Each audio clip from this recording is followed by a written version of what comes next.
Hi, I'm Dustin Abbott, and I'm here today to give you my review of the new Fuji 16 to 50mm f2.8 to 4.8. This is an RLMWR lens. I recently reviewed the 16 to 55mm Mark II lens from Fuji, which is their premium standard zoom. And that's, however, not the only new zoom lens that comes from Fuji recently. The cult favorite was the XF 18 to 55mm f2.8 to f4.8, and it finally has a replacement in the form of this new lens. I found when I did my three-way comparison last year in 2024, I compared the 18 to 50mm, or 18 to 55mm, I should say, along with the 16 to 55mm and then the Sigma 18 to 50mm. And what I found at that point is that the two existing and aging, about a decade old plus, Fuji lenses had fallen behind in terms of their competitiveness and particularly their ability to resolve the very high 40 megapixel resolution sensors that are in some of Fuji's current cameras. Of course, when they were designed for sensors that averaged, or that were 16 megapixels at the time. There was no third-party competition, and so the market has obviously changed through both factors of Fuji themselves and then, of course, external factors coming in. So I found that those lenses were definitely in need of an update, and obviously Fuji felt the same. So this new lens obviously is a replacement for the 18 to 55mm. That lens has been discontinued, and the new XF 16 to 50mm that I'm reviewing today will be the new kit lens for certain mid-range Fuji cameras moving ahead. Now, when I reviewed the 16 to 55mm Mark II, it was, in my opinion, just a clear step in the right direction in basically almost every category with very, very little exception. I expect the reactions to the new 16 to 50mm to be a little bit more mixed, however. So there are some obvious pluses relative to the lens that it replaces. This lens is now weather sealed. That's huge. It has a wider angle of view, going as wide as 16mm rather than 18mm. It is an internally zooming lens. That could be a huge factor, particularly for those wanting to use it on a gimbal. It has newer autofocus tech and thus focuses better. It has a better optical performance, more optimized for the higher resolution sensor. It also has much higher magnification levels and is capable of focusing more closely. All of those, I think, are probably unmitigated pluses in most people's minds. However, there are some potential negatives, and these could be big ones for certain people. This lens no longer has optical image stabilization, so no lens-based stabilization. It's going to have to rely on in-camera stabilization, just like the 16 to 55mm. It has an actually shorter zoom range. While it goes 2mm wider on the wide end, it's 5mm shorter on the telephoto end. So that could be a factor for some people. Unfortunately, it has a slower maximum aperture. While the old lens was f2.8 to f4, this new one is f2.8 to f4.8. So it doesn't go as far on the telephoto end, and even when you hit 50mm, it's at a penalty of about a half stop of less light gathering. And of course, there's always the Sigma that exists now, and that Sigma has, maybe not as compelling a zoom range, but it has a constant maximum aperture and it potentially costs less. And so that means that there are going to be those that have a little bit more difficult decision, particularly if they're looking at the upgrade path or if they're not buying a lens in kit. So if you don't speak Fuji, let me break that down briefly. R in the name refers to an aperture ring. It does have an aperture ring, a little complicated. We'll get to that in just a moment. It has LM, stands for linear motor, so that's the focus system, and WR stands for the fact that we now have weather resistance.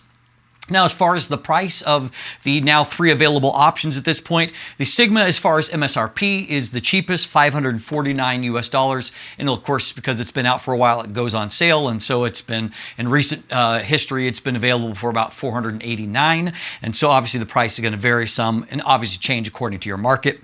The MSRP, at least in the US, for the 16 to 50mm is $699. That's with a big asterisk, however, because you can get it for as little as $400 additional when purchased in kit with a new camera. And then, of course, the most expensive is the premium 16 to 55mm Mark II, and it's going to run you about $1,200 US. So let's dive a little bit closer into the build and the handling here. One thing that stood out to me when I was doing some comparison tests, and I will be doing a true deep dive comparison review, is between all three of these lenses, is that this lens is actually the widest, and it's wider than the 16 to 55 millimeter, even with both lenses on a tripod, identical distance, both set at 16 millimeters. You can see that the 16 to 50 millimeter frame's a little bit wider, so that's great. It is internally zooming, and as already noted, and that's really a big deal because it means that if you're on a gimbal, it means that you're not going to change the balance at all. It also means that it zooms nicely, and furthermore, it means that that helps with the weather sealing because there's nothing that's moving in and out, and so there's no pumping or suction that might bring some dust into the lens itself. And so, and as far as the zoom action, this is definitely the nicest zooming of the three, and that really becomes relevant in video. I found the 16 to 55 millimeter actually somewhat hard to zoom smoothly because the resistance changes about 2/3 of the way through the zoom range. It's tighter at the telephoto end, and thus all of us, if you're trying to move along at a consistent kind of pace, you'll hit a certain spot where you either stick or you have to slow down because it requires more resistance. So definitely prefer this here. I love the fact that it is weather sealed, and obviously again the internal zooming is going to help with that. The lens is roughly the same size as the lens it replaces, within about a millimeter. It's 65 millimeters in diameter, 71.4 millimeters in length. That's 2.6 inches by 2.8 inches. However, they have managed to reduce the weight significantly, about 70 grams. It weighs in at just 240 grams or 8 ounces. And so that is obviously huge if you're wanting to travel light. Front filter threads are 58 millimeters here. Now, I mentioned that there is an aperture ring, but that comes with a bit of an asterisk, and that is because this is a very variable aperture zoom, there are no set or marked positions for aperture. And so, while the aperture ring will rotate and function fine, it rotates endlessly, so there's no hard stop to run into. Furthermore, because there's no markings here, it means that you're going to have to be looking at a screen or a viewfinder to determine what the set aperture value is anyway. And so if you're in that position already, is it going to be easier to actually change aperture through the command dial as opposed to an aperture ring? Well, I mean, that's a question for you to determine, but I will say that I feel like the aperture ring's just not as functional. I certainly didn't enjoy it as much because I couldn't look down and see what aperture I was at by looking at the ring itself. There is a switch here that is by the aperture ring, and that allows you to choose between two options, either to access the manual aperture ring and to use that, or you can switch it into A mode where a control switches to the camera and a command dial to control aperture instead. And so the aperture itself, as noted, it's variable aperture. So it does start at f2.8, but it doesn't even hardly make it to 17 millimeters before the aperture already starts closing. And so you really don't even get a full extra millimeter of zoom before the aperture starts to change. It will change in incremental stops. And so as far as the marked positions, by the time you get to 23 millimeters, maximum aperture is f3.3. By the time you get to 35 millimeters, the next marked position on the zoom range, it is at f3.9. And obviously at 50 millimeters, it is going to be f4.8, which is a half stop slower than what f4 was. To give you an idea of how that plays out in the real world, when I was shooting my test chart under identical lighting conditions and shooting at the same time, when I was shooting with the Sigma at f2.8, I got a shutter speed of 1/150th of a second. In identical conditions shooting with the Fuji lens at f4.8, I got 1/50th of a second, which means you're going to need a lot of additional light to compensate for that slower maximum aperture. And of course, that is offset by the fact that we no longer have the OIS to compensate for that. And so to kind of mitigate that factor, Fuji is only selling this lens in a kit with right now 3 cameras. That's the X-T50, the X-T5, and the XS20. Obviously, there will be future models that will be added to that list, but one thing I noted is that all of them are lenses that have in-body image stabilization, and that's their way of kind of working around that. And that's fine if you're buying it in kit with those particular cameras. It does work fine, for example, my XH2 in terms of getting stabilization from the camera itself. However, if you are looking at an upgrade path, for example, you currently own the 18 to 55 millimeter, You know, if you have a camera that doesn't have in-body image stabilization, you might be tempted to say, you know what, I'm going to stick with what I have. You know, or, you know, the most recent camera from Fuji I've tested, the XM5, no in-body image stabilization.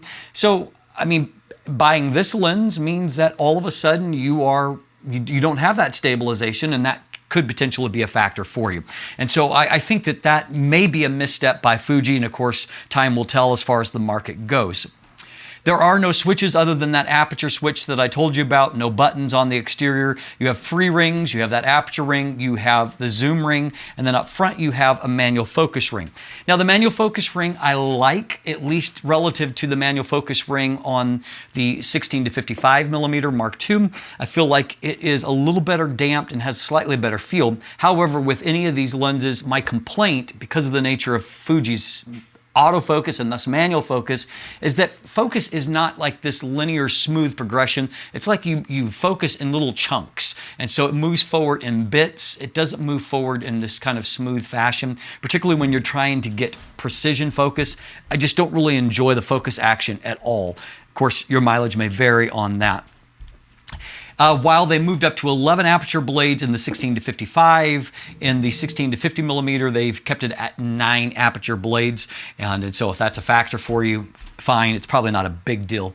One thing that they have definitely improved is, whereas minimum focus distance was 30 centimeters before, they've dropped that to 24 centimeters. And whereas magnification was quite low before, now you can get as high as 0.30 times, and that's on APS-C. So when you apply the crop factor, that plays out to the equivalent of about 1 to 2 or half life size on full frame equivalency, which means you're going to be able to fill the frame very well using this lens, high level of magnification.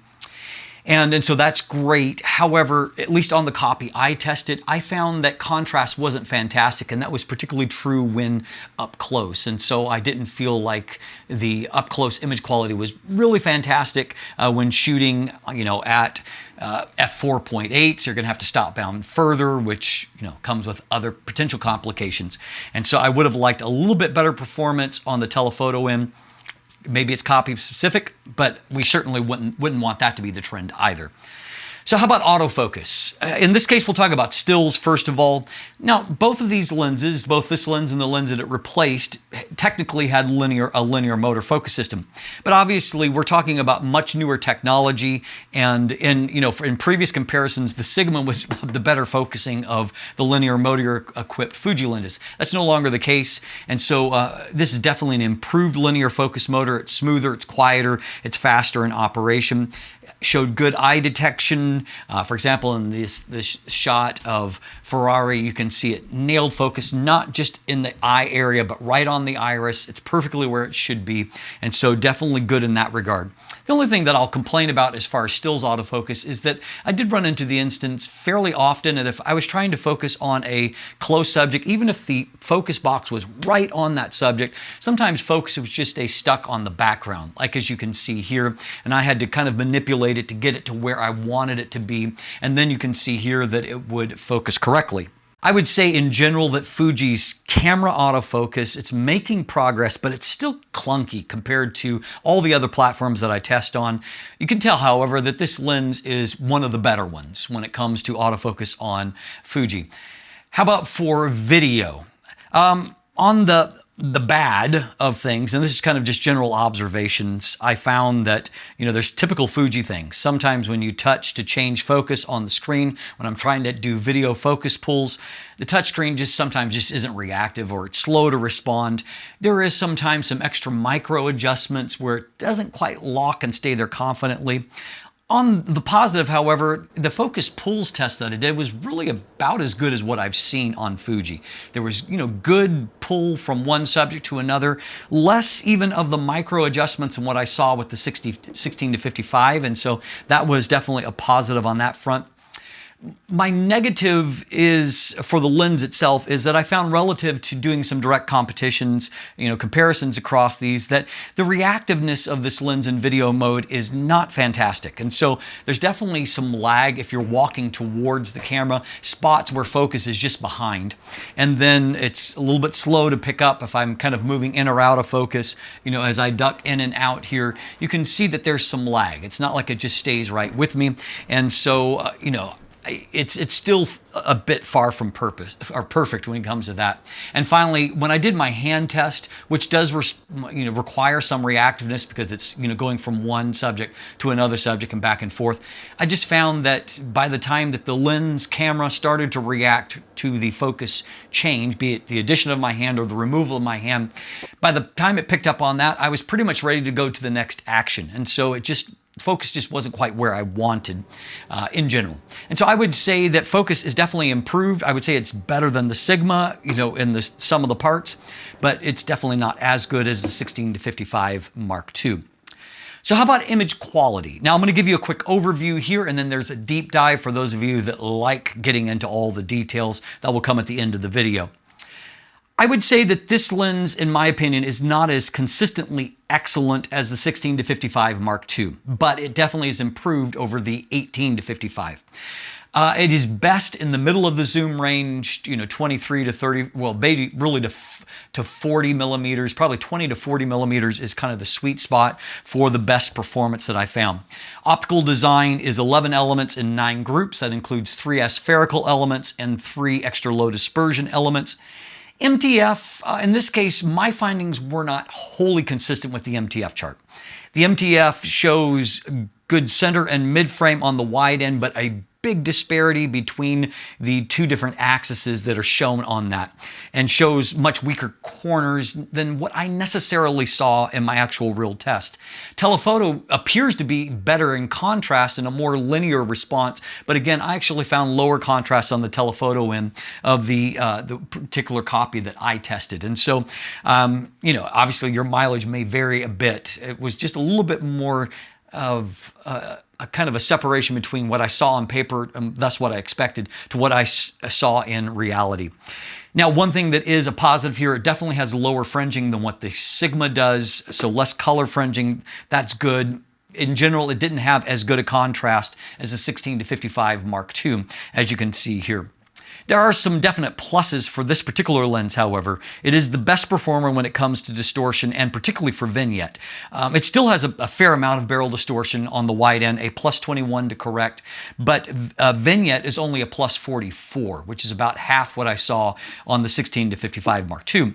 On the telephoto end, it has the least amount of distortion, only a minus 4 to correct, just a little bit of pincushion distortion, and vignette was only a plus 28 to correct, so definitely by far the lowest amount of vignette overall. As noted, I found in general, while not as good as the 16-55, that overall the fringing was pretty well controlled for longitudinal style chromatic aberrations. And some real world shots, I did see a bit more of the lateral chromatic aberrations fringing along the edges of the frame than what I expected, as you can see here in this winter shot of forest with some bare tree trunks.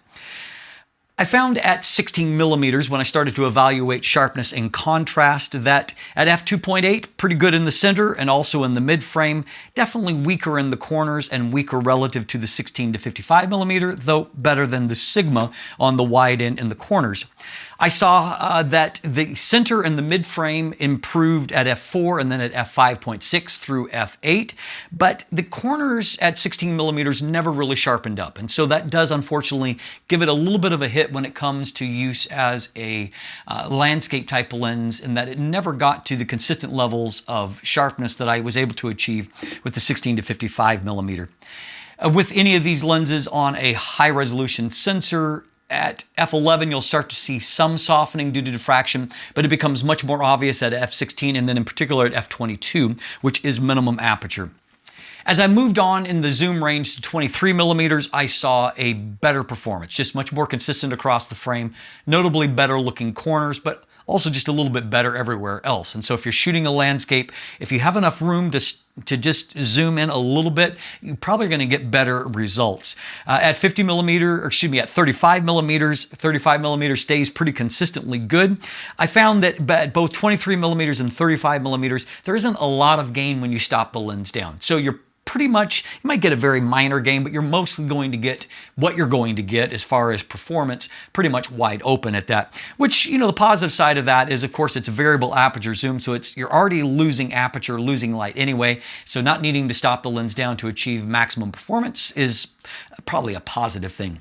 At 50 millimeters, I saw pretty even performance across the frame, but what I did find is lower contrast. Corners look pretty good here. That and the Sigma are actually better than the 16-55 on the telephoto in the center, but the 16-55 is noticeably better in the center and even into the mid frame there. And so again, lower contrast, and stopping it down makes some improvement, but never gets it fantastically sharp. How about bokeh quality? I actually think that the quality of the bokeh is not bad. The geometry isn't too bad, but the problem is because by the telephoto end, the place where you're most likely to be able to produce bokeh, defocus backgrounds, the aperture is closing to f4.8, so it's not particularly fast. You know, 50 millimeters and f4.8 is not a combination that's designed to really defocus a background. So the quantity of bokeh you're going to be able to get is pretty low unless you're right on top of your subject. And then the quality of the blur is relatively good. But again, it's not necessarily a strength of this lens, definitely relative to the others because it can produce so little bokeh by comparison. Fuji's optical glass is great. That continues to be the case here. Colors look very good. I'm happy with that. I'm happy with the JPEGs you can produce. Sometimes that's kind of the best of the world in Fuji cameras because it does a pretty good job. There's a lot of options for tweaking JPEGs in camera. It does a better job of sharpening than what you can sometimes do to raw images. So I think the JPEGs look pretty good using the lens. I also found that flare resistance was pretty strong and that I really wasn't able to introduce much in terms of flare artifacts. So positives there. My conclusion is that this lens is a little complicated. The XF 16-50 millimeter, it's kind of this mix of steps forward and then steps backwards. And the lack of OIS, I think, is going to make a lot of people hesitate to upgrade to it if they already own the 18-55 millimeter. If you are paying full MSRP, nearly $700, the Sigma is going to look pretty attractive because it's a nice lens. It performs well. It's compact, similarly compact and lightweight, but it has that constant maximum aperture of f2.8. And so I think that that's a complicating factor for this particular lens. If you're buying it in a kit, obviously it makes much more sense. That's a $300 price reduction, and that makes it make a whole lot more sense. And I think that's probably where the bulk of the sales are going to come from. It's not a flawless lens that we have seen, but I will give it this. I would say of any of the APS-C kit lenses that I've tested, this is the nicest one that I've used so far, and there's some things that I've criticized, but overall, it is a lens that can produce beautiful images and is relatively high performing in a lot of different levels. And so again, I would recommend it most as a kit lens. If you are just buying it outright, I think you've got a difficult decision ahead of you because there definitely favors pro and against that lens moving ahead. Now, if you want a deeper look at the overall performance, you can either take a look at my text review that is linked in the description down below. There's also an image gallery if you want to look at photos, buying links if you want to purchase. But also if you want a deeper dive into the optical performance, stay tuned with me right now. We're going to jump into it together. Okay, we're going to start by taking a look at this zoom range. And so obviously this is usefully wide and it goes into a useful amount of telephoto. Now some are going to lament the loss of the 5 millimeters on the telephoto end, which is fair. I will say this, if you're shooting in a high resolution body, it's much easier to crop in that 5 millimeters to compare to the 55 millimeters. And as we're going to see in just a moment, it's a whole lot harder to go wider in a particular space. So case in point, this is the 18 millimeters of the Sigma, which is the same as what the 18-55 would have been. And you can see looking at this that there are things that are in the frame here that just don't exist here. Look over in this space over here, you can see off into the, kind of a hallway there. You basically see almost none of that in the framing over here. So being able to get that extra width here is really, really quite useful. Now, what's interesting is that technically the new 16-55 millimeters, it has the same width. But they're both 16 millimeters, but you can see that the 16 to 50 is noticeably wider in this area by comparison. But also if we look over here, there's definitely much more space on this edge of the frame than what there is in the 16 to 55 Mark II. And so we're definitely getting the widest angle of view from any of these zoom lenses with the 16 to 50. So taking a look at the wide end of vignette and distortion. Now, obviously, that's not a great result, but surprisingly, it is actually the best of the three options available at this point. All of them suffer from a lot of barrel distortion. I do give a little bit of a win to the 16 to 55 that even though it actually has one more degree of correction, so this is a plus 21, I needed a plus 22 on the 16 to 55. But here on the 16 to 50, you can see that there's a little bit of a mustache pattern that remains, whereas the 16 to 55 Mark II has a more linear, a better correction pattern. But where this lens has the clear win is when it comes to the amount of vignette. We've got a plus 44 here, which is half what I needed to correct on the 16-55 and really half what I needed on the Sigma as well. The 16 to 50 is also the clear winner on the telephoto end as far as vignette and distortion. A very mild amount of pincushion distortion, only a plus 4 to correct. You can see it corrects in a nice linear fashion. And really only a plus 28 to correct for the vignette in the corners, and that is way less than the other two lenses, which were into the 80s to correct on that end. No major problem with longitudinal style chromatic aberrations. You can see there's a little bit of fringing there on the test chart, nothing significant. And in this kind of shot, I did see just a little bit more, for example, here and up in this area here than what I would see with the 16 to 55 Mark II, but there's far less than what the Sigma shows. So this is a nice middle of the road performance, and I don't consider that to be any kind of real issue. You're not really seeing that in the image itself. Now, the lateral style chromatic aberrations, you can see just a little of them here in the corners, just a little bit of color on what should be black and white. Not too bad. Out in this real world shot, I did see maybe a little bit more of the purple fringing than what I expected. But again, it's not significant. You're not really going to see that unless you're zooming into a 1-to-1 magnification on a high resolution body.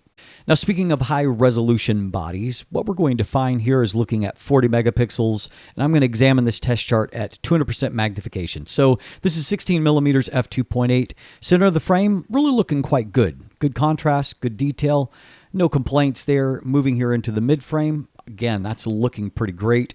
As I pan down, this bill looking pretty consistent, a little bit sharper here than here. But as we get down here, we're still looking fairly good. Contrast is dropping, but as we get towards the corner, you can see that the resolution drops off. Other side of the frame, it's kind of the same story, looking fairly good here, softer over in this edge, and you can really see it up here, where again, it looks pretty good in that area, but getting a little bit softer off into this corner, and you can see a little bit of that fringing there. Now, stopping down to F4, you can see it does give some contrast boost in the center of the frame. Definitely an improvement there. Also in the mid frame, you can see that the darks are just noticeably darker here. If we pop back over to this corner, you can see if we're looking in this zone, it's really not changed very much and definitely still soft up here. That's true as we stop down to F5.6 and still true at F8. So basically, the rest of the image looks quite good, but the corners never really fully sharpen up, at least into the edges. Now we can see that diffraction is going to start to set in by F11 on a high resolution body, so it's a little bit softer, but as you get to F16 and in particular F22, which is the minimum aperture, diffraction is killing the image. So if you're shooting in a high resolution body, avoid those apertures. Now moving on to 23 millimeters really gives us the high water mark here. Now our maximum aperture is just f3.3, f4 here shown on the right, but you can see in the center of the frame looking great. Good contrast, good detail. Mid frame looks really fantastic. You know, there's a very mild improvement by f4. You can see it kind of in this zone here, but really everything looks quite excellent. And if we look up here into the corner, you can see that the corner is looking quite good. And there's already at f3.3, there's a level of sharpness that we really never saw at 16 millimeters, even at, like an f5.6 or an f8 type aperture. Moving on to 35 millimeters, 34.3 technically. This maximum aperture is f3.9 now. I've got f5.6 on the right. You can see that it's looking good, not as excellent as what it was at 23 millimeters. Pretty good result overall. Mid-frame looks really quite good. We'll look at the other side. We haven't looked there. Again, looking good, and stopping down a bit gives us just a little bit more. Panning back up here into the corner, we can see the corners aren't as excellent as what they were, but they're very good. And you can see, again, in the extreme corner, not quite as good, but looking pretty strong overall. Here's a real-world image at 41 millimeters, basically f4.5. And if we take a look here, we can see if we punch in that focus is excellent and detail and contrast are looking really good. This is the kind of image that I never saw shooting with the 18 to 55 millimeter. It just didn't perform this well on a 40 megapixel sensor. Now, at least on the copy I'm testing at 55 millimeters, there's a little bit of a regression. You can see the contrast really isn't quite as good. Like the lettering isn't quite as dark. Looking here, it's looking, not bad, but with lower contrast. And ironically, the MTF says that everything should be dropping off into the corners. The corners comparatively look relatively good compared to everywhere else in the frame. Not as sharp, obviously, but really not all that much of a regression. And we can see if we stop down just a little bit to f5.6, there is some improvement there. And so you can definitely get better contrast by doing that. But what I did find, if I shot kind of a comparative image out in the real world, I just never felt like the results at 50 millimeters just had the same kind of pop to them. So here's 16 millimeters getting nice and close. You can see it looks really, really good contrast, good detail there. Looking at the 50 millimeter result, it's not really that great by comparison. Likewise, this landscape comparison, f6.4 for both images. If we're looking at the lighthouse, which is the point of focus here, you can see it's not nearly as magnified, but you can see that the detail and contrast is it's good at 16 millimeters. And here at 50 millimeters, it's a little bit disappointing to me. And that's the way that I felt about a lot of real-world shots. Unfortunately, that means that although the level of magnification is great, because of not having great contrast here, the image doesn't look bad overall, but if I'm looking in, at the detail, because of that contrast, isn't really all that fantastic. Here's another up-close result, and we can see that, again, the amount of magnification is awesome. I like the image, actually, overall. I just don't love it here as far as the contrast level. Here in this image, what you're going to find is that on the bad side, the quantity of the bokeh, all the specular highlights are quite small, even at our maximum aperture here. You can see there is some concentric circles and some outlining, which I don't love. What I do like, however, is that the geometry is actually the best of the bunch, with less deformation, mostly round all throughout the frame. So that part's good. There's just not as much defocus as what the other lenses can achieve. So in this image, I like the bokeh fine. The detail looks pretty good. Bokeh looks fairly nice here. But this is, by the way, this is at a lower resolution point, 26 megapixels on the XM5. In an image like this, again, image looks pretty good overall, but the amount of defocus here is just less of what I saw when I did direct comparisons with the other lenses. Again, this looks fairly soft here, so if you can get close, you can get a fairly soft-looking background. Finally, taking a look at the flare resistance, you can see in this image that there's really very, very bright sun coming through the window. So you can see a little bit of a ghosting pattern here. Contrast is held up quite well. Stopping down to f11, you're getting a little bit more of this prismatic effect, and that's part of just coming through the glass itself. Looking at the ghosting artifact, it's a little bit more pronounced, but not too bad, and contrast is holding up. Here, without any kind of window out in the real world, the sun is quite bright here, but I didn't see any kind of flare artifacts. So overall, a pretty good performance when it comes to flare. And in general, with some minor missteps, I think that overall the detail, the contrast is fairly good. A little disappointed on the telephoto end, but other than that, looking pretty good. And so as you can see, this is a lens that is mostly good with a little bit of bad thrown in there. Overall, however, as I said earlier, I think it is a really strong kit lens if that is the way that you're looking at it. As always, thanks for watching. Have a great day and let the light in.